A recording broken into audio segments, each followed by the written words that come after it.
하나님 말씀 마태복음 26장 69절부터 75절까지 다 같이 읽겠습니다. 베드로가 바깥들에 앉았더니 한 비자가 나와 가로되 너도 갈릴리 사람 예수와 함께 있었도다 하거늘 베드로가 모든 사람 앞에서 부인하여 가로되 나는 내 말하는 것이 무엇인지 알지 못하겠노라 하며 앞문까지 나아가니 다른 비자가 저를 보고 거기 있는 사람들에게 말하되 이 사람은 나사렛 예수와 함께 있었도다 하매 베드로가 맹세하고 또 부인하여 가로되 내가 그 사람을 알지 못하노라 하더라. 조금 후에 곁에 섰던 사람들이 나와 베드로에게 이르되 너도 진실로 그 당이라 내 말소리가 너를 표명한다 하거늘 저가 저주하며 맹세하여 가로되 내가 그 사람을 알지 못하노라 하니 닭이 곧 울더라. 이에 베드로가 예수의 말씀에 닭 울기 전에 내가 3번 나를 부인하리라 하심이 생각나서 밖에 나가서 심히 통곡하니라. 아멘. 본문은 예수님께서 이미 예고하신 것처럼 베드로가 예수님을 3번씩이나 부인하는 장면입니다. 26장 31절부터 35절까지의 말씀을 통해서 우리가 알 수 있듯이 예수님께서는 제자들과 함께 유월절 만찬을 마치신 후 제자들을 향해 오늘 밤 너희가 다 나를 버릴 것이라고 말씀하셨습니다. 이에 베드로는 33절의 말씀처럼 다른 제자들이 모두 주님을 버리고 떠날지라도 자신만큼은 결코 주님을 버리지 않고 또 주님을 부인하지 않겠습니다라고 예수님께 다짐을 합니다. 그러자 34절 기록처럼 예수님께서는 베드로에게 오늘 밤 닭 울기 전에 베드로 내가 3번씩이나 나를 부인할 것이라고 말씀하십니다.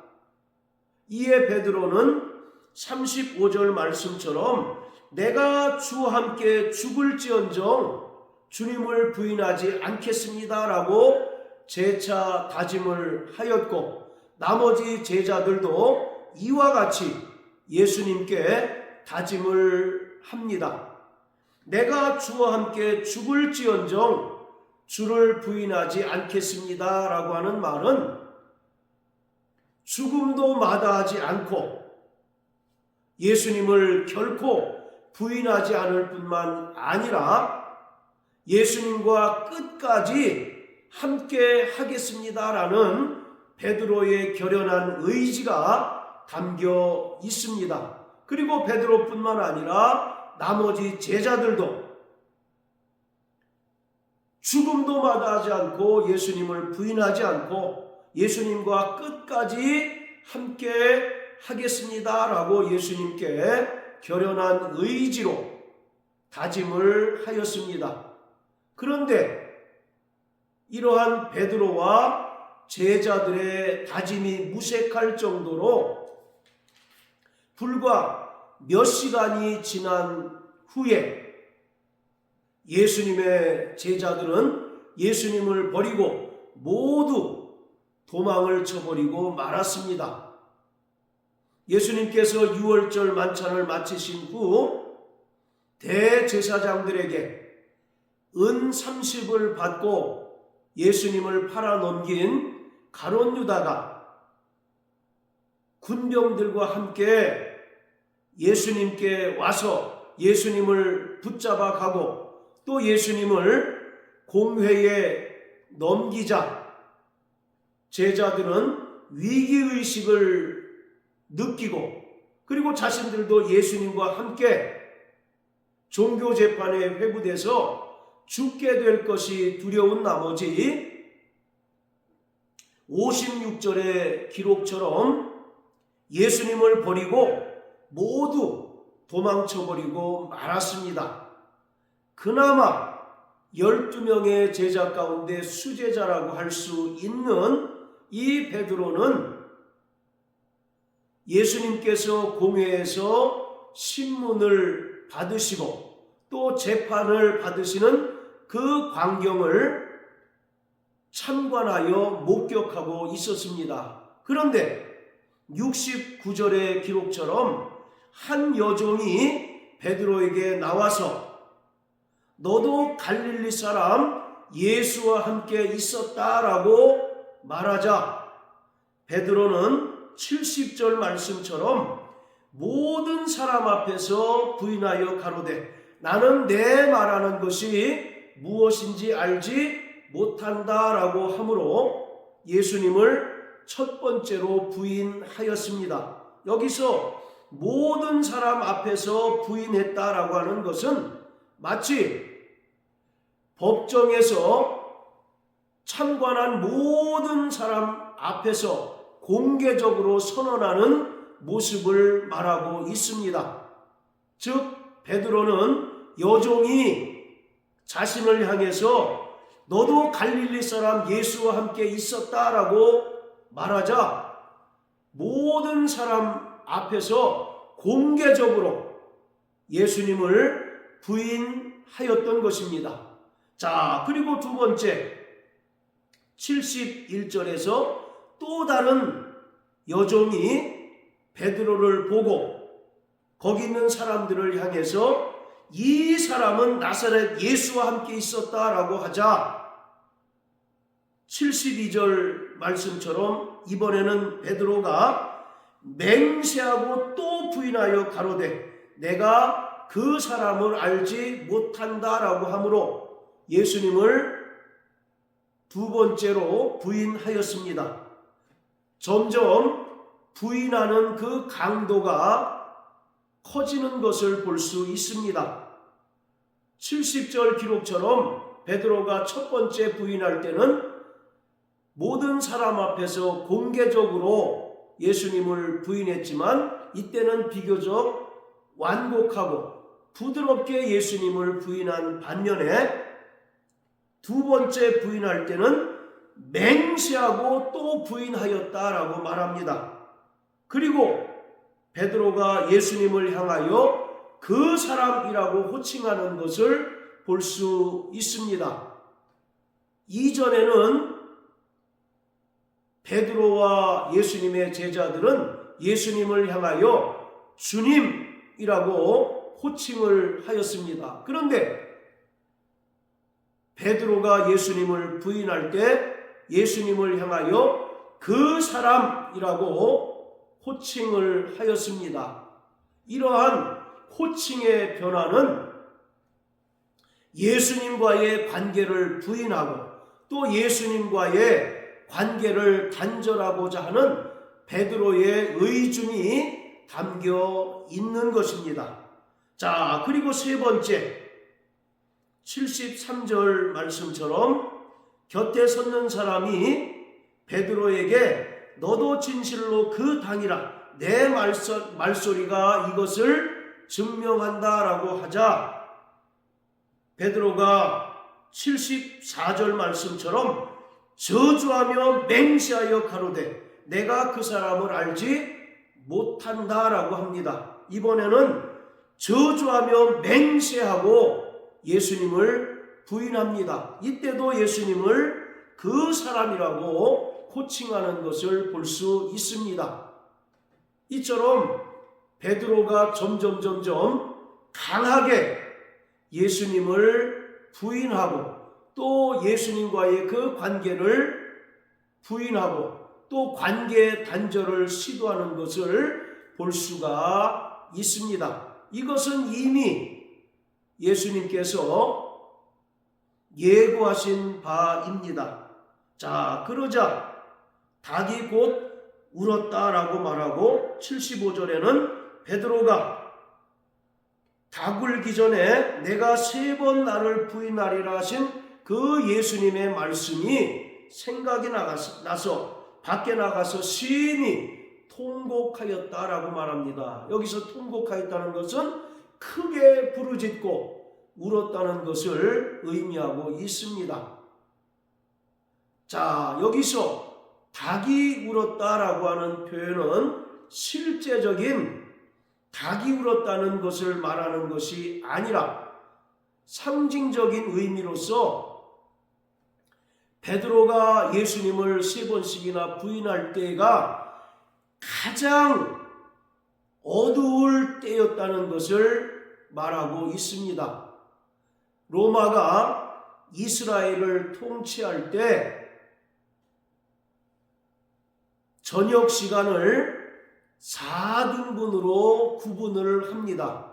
보통 저녁이라 하면 오후 6시부터 그 다음날 새벽 6시까지 12시간을 말하는데, 이 12시간을 4등분으로 분할해서 1경, 2경, 3경, 4경이라고 불렀습니다.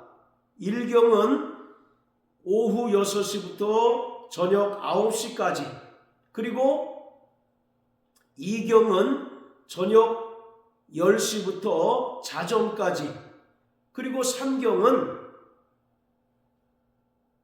자정부터 새벽 3시까지를 말하고, 4경은 새벽 4시부터 6시까지를 말합니다. 이처럼 12시간을 4등분으로 나눠서 1경, 2경, 3경, 4경이라고 불립니다.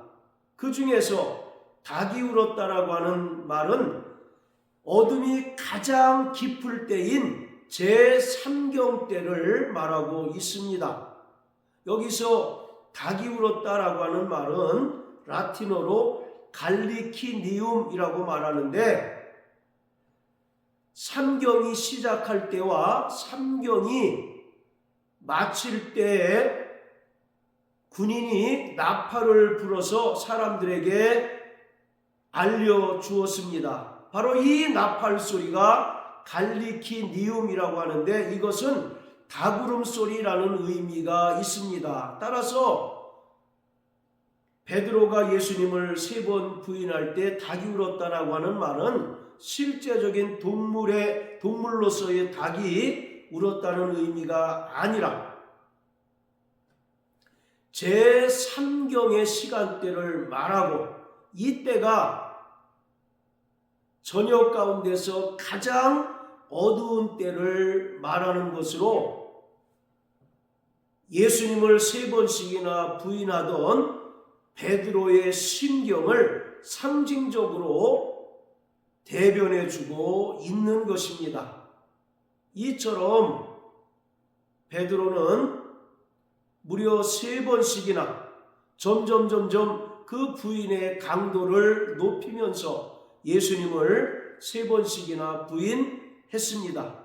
그리고 예수님께서 말씀하신 것처럼 베드로는 부활하신 예수님을 갈릴리에서 다시 만나게 되었는데, 그때 예수님께서 베드로를 향하여 시몬의 아들 요한아, 네가 나를 사랑하느냐라고 3번 물으셨고, 그에 대해서 베드로는 내가 주님을 사랑하는 줄 주께서 아십니다라고 고백을 하였습니다.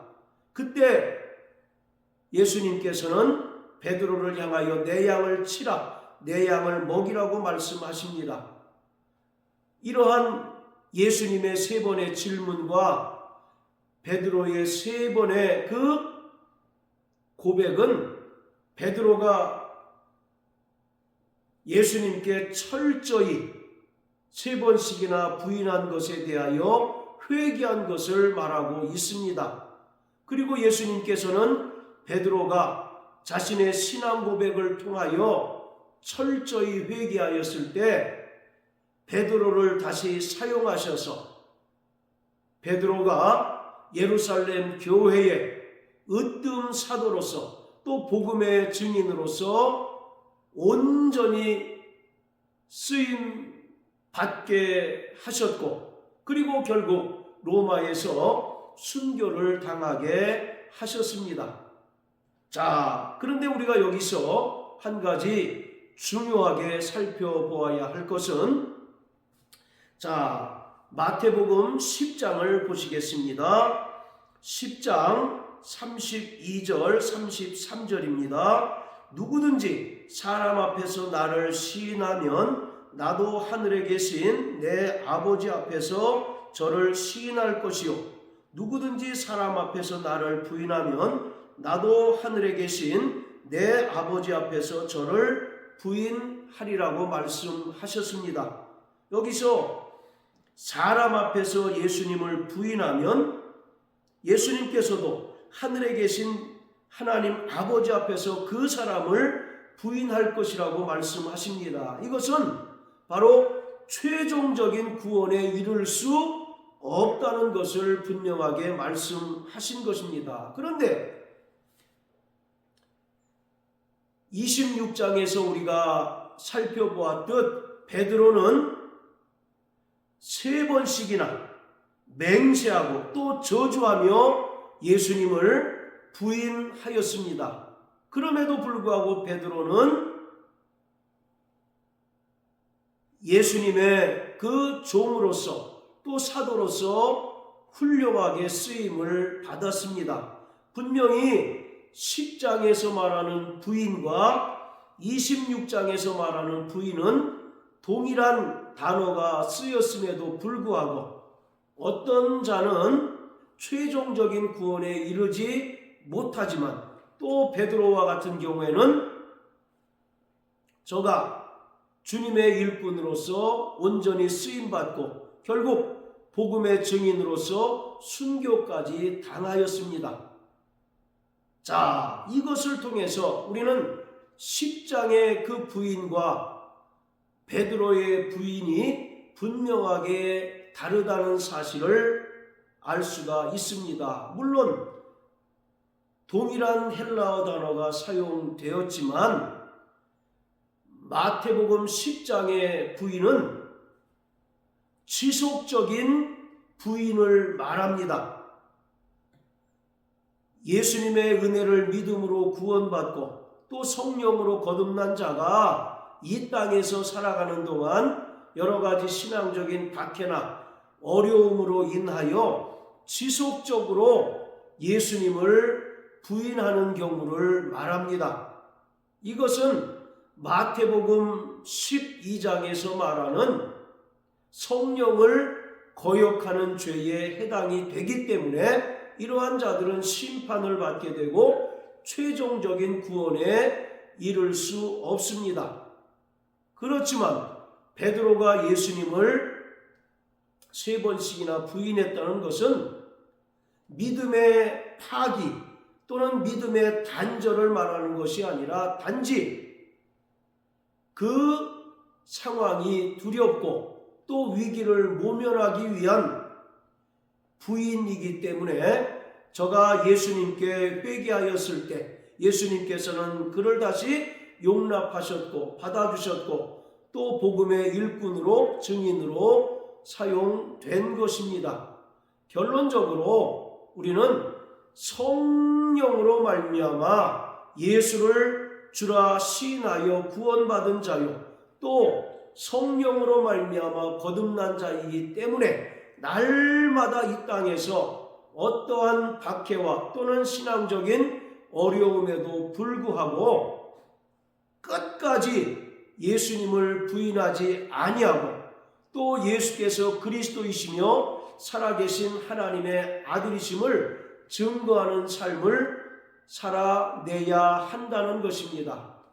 베드로가 예수님을 부인할 때는 아직 주님께서 약속하신 성령이 임하지 않은 때였습니다. 성령이 임하지 않은 자는 그 믿음을 온전히 지속할 수 없고 또 예수를 그리스도라 온전히 시인하지 못합니다. 그러나 약속하신 성령이 임하고 또 성령을 받은 자는 이제 그 예수를 결코 부인하지 아니할 뿐만 아니라 자신이 어떠한 어려움에 처한다 할지라도 결코 예수를 부인하지 아니하고 오히려 그 절박한 급박한 상황에서도 예수님께서 그리스도이시며 또 살아계신 하나님의 아들이심을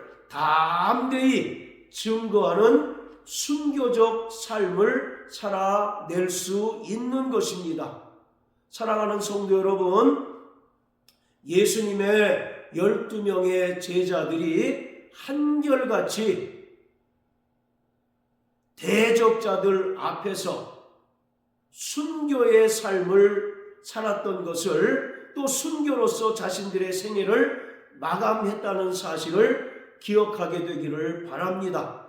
그리고 사도 바울 역시 로마에서 순교의 피를 흘리며 죽음을 맞이하였습니다. 그뿐만 아니라 초대교회에 이름 없는 성도들 역시 모두 성령 충만하여 예수가 그리스도이시며 살아계신 하나님의 아들이심을 담대히 증거하다가 여러 가지 모양으로 순교를 당하였습니다. 그렇기 때문에 사도행전 1장 8절에서 예수님께서는 성령이 너희에게 임하시면 너희가 예수의 증인이 되어야 한다고 말씀하셨습니다. 여기서 증인이라고 하는 말은 단순히 목격자라는 의미가 아니라 헬라어 마르투스라는 단어가 사용되었는데 이것은 순교자를 말합니다. 자기가 보고 듣고 또 체험한 예수를 위하여 자기의 목숨을 초계와 같이 버릴 수 있는 바로 순교자를 말하고 있습니다. 그렇기 때문에 종말을 살아가는 구원받은 성도들에게 주님은 순교의 삶을 요구하고 있습니다. 너희가 어떠한 위험에 직면할지라도 결코 예수를 부인하지 아니하고 성령으로 예수를 담대히 증거하는 삶을 살아가라고 성경은 또 예수님은 우리에게 명령하고 있습니다. 이러한 삶을 살아내는 저와 여러분들 되시길 예수님 이름으로 축복합니다. 할렐루야.